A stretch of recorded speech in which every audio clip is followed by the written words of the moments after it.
Bayern haven't been bad, but they've lost their fear factor. With Kompany in charge with his second season, it's time to rebuild him a team. So we have to rebuild smart, bold, and also intelligently. This Bayern side has to win Europe every season. So let's dive in.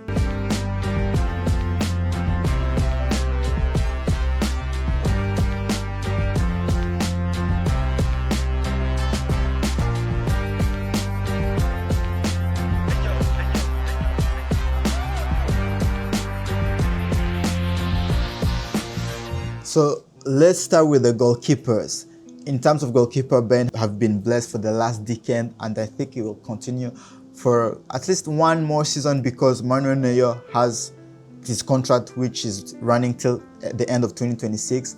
But for the next season, I think he has proved that he's still one of the best goalkeepers in the world. He's come well after the injury. So for me, Manuel Neuer stays till next season at least. And in order to replace him, sometimes we can trust the young Rodrygo, who has proved that he's a promising young talent goalkeeper. Maybe could be the next number one at Bayern. But for now, I think in terms of goalkeepers, there is nothing to do. Let's move to defenders. So in terms of defenders, there is already one big thing I want to change, and it's Kim Min-jae. What happened? I don't forget his first season at Napoli where he was the best defender in Serie A. I don't forget that many teams were on him. Bayern, I think, bought him for around 40 million at that time. But honestly, this season, and if you remove that one season at Napoli, he's always been shaky.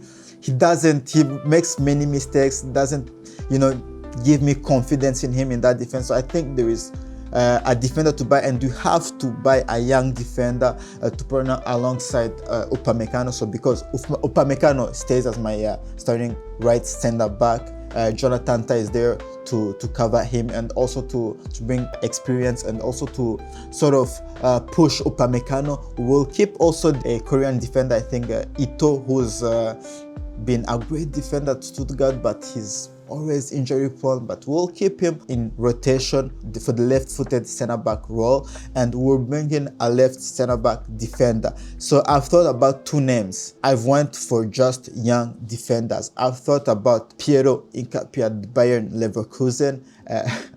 I know that a lot of Bayern Leverkusen have lost a lot of players, but I think Piero Incapié, with the right offer, they would sell him because I don't see any other top club that's going for him. So maybe there is a player in him, and Bayern are used to get players in their league, so might as well go for Piero Incapié. But I chose another profile that I really like. I believe he has a great potential, and he's also playing in a Bundesliga. He's coming from not a great season. Maybe there is a price to negotiate. I know that his release cost is around 90 million, which is huge for him.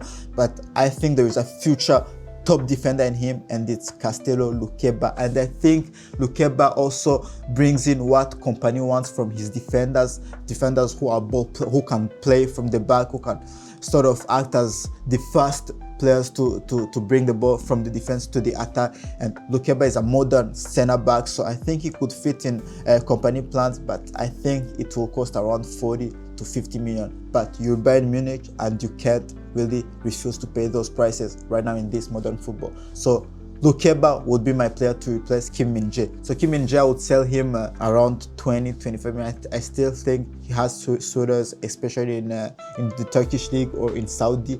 I would expect a fee around 20 to 25 million. So let's pass to the fullbacks. In terms of fullbacks, there is Alphonso Davies, who's unfortunately injured, but he's your best fullback, and he's one of the best left backs when fit in the world.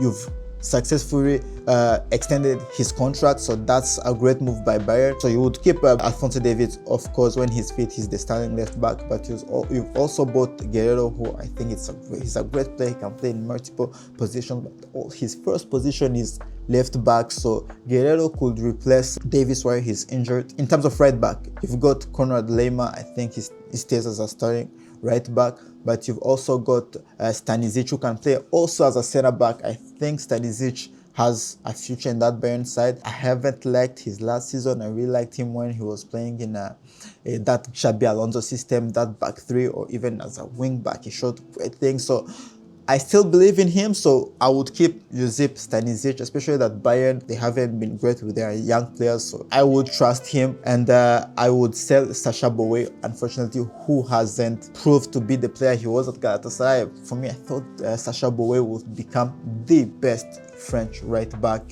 Right now, I thought he would be starting for France, but unfortunately, he hasn't had the game time also. But I believe there is French teams that would be interested. There were rumors around a team like Olympique de Marseille. Why not letting him leave to Olympique de Marseille? But what I will do, because I think in that role there is a missing profile. I think that we miss really a natural right back in that role. I will try to do an exchange of Sacha Boey and Van der Son at Monaco. Van der Son has proved to be one of the best right backs in Liga.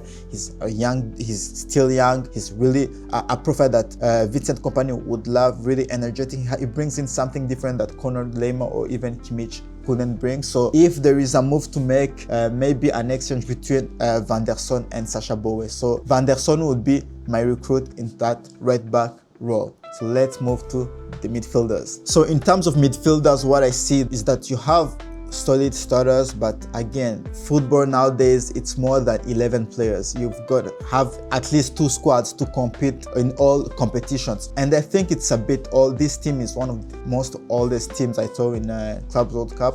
The average age is really high, and if you want to compete again where Bayern Munich's place is, to compete against teams like PSG, teams like Liverpool, teams like Chelsea, you've seen that they have young talent. So that's what I think is lacking in this Bayern side. So in terms of midfielder, you've got to trust Pavlovic. He starts for me. He fits that what Vincent Kompany wants to do. He fits the system.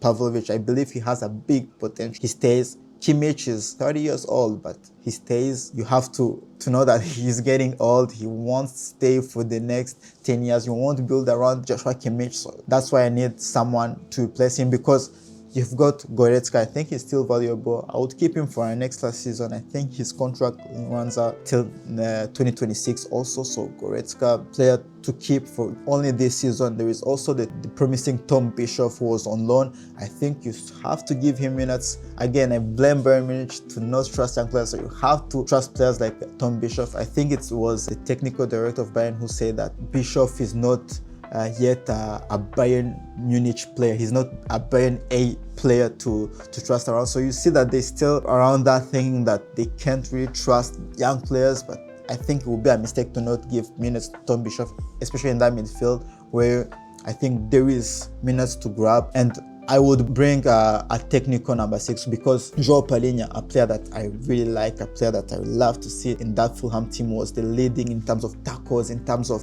defensive statistics. He was always in the leading category, but it's not what Vincent Kompany wants from his number 6. I think he wants a number 6 who can build up play, number 6 who can get the ball again to the front, who has progressive numbers, a number 6 who's not a traditional number 6, and which is crazy. They had Ryan Gravenberch on their side, but they've lost him.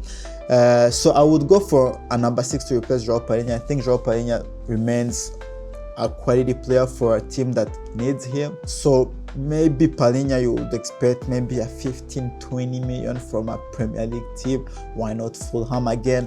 Why not a team like Nottingham Forest? I think João Palhinha will still have suitors for him, and I would go for another young talent in that midfield. So my goal with this video is really to bring in young players in this Bayern team to sort of also reduce that that average age in Bayern. So I would go for a player that I like in Bundesliga and who's also maybe linked to Real Madrid, and I'm talking about Angelo Stiller. He's young, creative, sort of Toni Kroos-ish midfielder.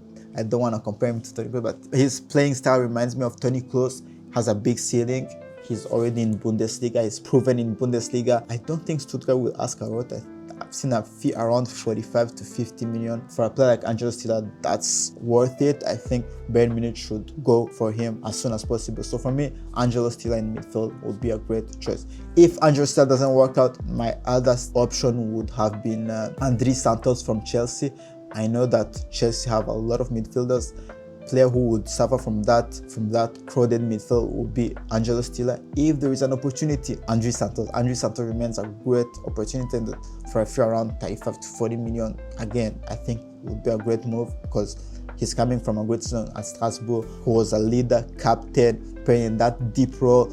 I think would fit Kompany playing style. So let's move to the attacking midfielders and the wingers. So for me, I think that's where we need more work in that sort of attacking role. We've got Jamal Musiala again. You're a franchise player, you're best player, he's really great talent. But unfortunately, we've seen it during the Clubs World Cup, big injury which will keep him only 6 months. I think he will come in the second part of the season. I thought it would be a long injury. I guess there is some luck there, so you will have Jamal Musiala for the second part of the season, but the problem is, do you go in a season without a number 10, without a player? Because you don't want to also spend big and replace a player who will come back in 6 months, but also do you go in a season without a big player? I think there is questions to ask. You've got Kingsley Coman. I think when he's fit, when injuries doesn't bother him, I think he's a good player, so I would keep him but manage his minutes. You have Serge Gnabry. I think you have to sell him. I think he doesn't contribute anything to this Bayern team. Good luck on finding a buyer for him, but I think maybe a Saudi club, maybe a Turkish club would be interested in Serge Gnabry, but for me, Gnabry, it's a sell. Same for Bayern Zaragoza. I think there is Spanish teams that would be interested in him, so Bayern Zaragoza, I think you have to sell him. He doesn't fit what Kompany wants to do. Thomas Muller is leaving, so Thomas Muller, I think, what a great player, what a great career he's had. So technically, there is no player who can replace Musiala in that term. On the right side, you've got Michael Olise. I think you have to build around these types of player. Michael Olise, that was an insane transfer from Bayern. I think only around 45 to 50 million, I think, for Michael Olise, which was a great move for Bayern Munich. You've got Harry Kane as your striker. I think top 3 in the world in terms of number 9 Harry Kane. So you've still got a quality in that attacking role, but I still think there is a need, especially on that left wing side, especially with Leroy Sané leaving. So for me, my priority will be a left winger in this Bayern team. And there is rumors around Luis Diaz. Again, Luis Diaz, great player in terms of fitting in the Kompany team. I think he would fit in this Kompany team. Kompany would love a player like Luis Diaz who's like a bulldog on the field. He's off the work boy. I think it's really underrated, Luis Diaz, but he will also bring you technical ability, will bring you goals, bring you assists. He's coming from his best season, I think, ever. I think he had his season was 16 goals and 7 assists. Really nice numbers from a winger like Luis Diaz. I think the only issue for me with Luis Diaz, it's his age. He's turning 28 during the season, and would you offer Luis Diaz a 5-year contract? I've seen around 13-14 million per year, which I think it's his last big contract. To guarantee him like 70 million for the next 5 years, will Luis Diaz keep like playing the way he plays? Will his work rate still stays the same? I don't know the person, I don't know the player, I don't know him personally to judge around him, but I'm a bit scared that if you offer him that big contract, I think his work rate will reduce, and I think he won't stay the same player he is. I think there is also a reason why Liverpool don't want to extend his contract. So the player I would go on, I've told you this video, the player I want young players, and the player I would go for is my number 1 target, and I think he has to be the number 1 target of teams like Arsenal, Liverpool, teams that need a left wing. It's Rodrygo. Rodrygo has to be the starting left wing of a top club. He has huge potential. He's proved it in the Champions League, in La Liga. He's proved to be, I think he's the next Brazilian to win the Ballon d'Or. For me, I have high hopes around Rodrygo. I know that Real Madrid will sell. Let's hope that Rodrygo really also rates him to not just sit on the bench, because he's too loyal to Real Madrid, a club that's treating him like that. Let's hope that if Bayern came with a bid around 80-90 million, I hope that Rodrygo would push for a move to a historical club like Bayern. Imagine a front 3 of Michael Olise, Jamal Musiala, Rodrygo on a front 4 with Harry Kane too. That would be sensational. So my number 1 target would be Rodrygo. And in terms of striker, I think there is a missing player. I think Harry Kane he can still play for 3-4 more years at the top level, but I think you have to have a player that will also gain minutes in that role, will also bring something different when Harry Kane maybe is not there, when he's injured, and a player that can also replace Jamal Musiala on the short term, because you've lost Matistel. Matistel was your young player that's supposed to sort of play on the wing, play as a striker also, but you've lost him to Tottenham. So the player I would go is Nick Woltemade, which is a rumor I think that Bayern Munich should go for him. They have, I think Stuttgart have refused an offer from Bayern. They are not willing to sell him, but I think you have to push for him. Again, we're not talking about players that will cost you 100 million. We're talking players that will cost you 50, 60 million. I think you have to go for a player like Nick Woltemade, the 6'7" striker, can play with Harry Kane in a 4-4-2. He's really technically great for a player of his height. His link-up play would be good. He can play with Harry Kane. We know he has the ability to play like a player marker, so why not use those qualities also? So Nick Woltemade to Bayern, I think it would be a scary looking attack when Jamal Musiala comes with. So that's what I will do for Bayern Munich. So that's my Bayern rebuild, guys. I hope you all liked it. I hope that Bayern board will work together and try to complete deals as soon as possible, because we're already in late July. So let's hope this Bayern team can also upgrade and could have an interesting run for the Champions League. And I'll see you for the next one. Ciao.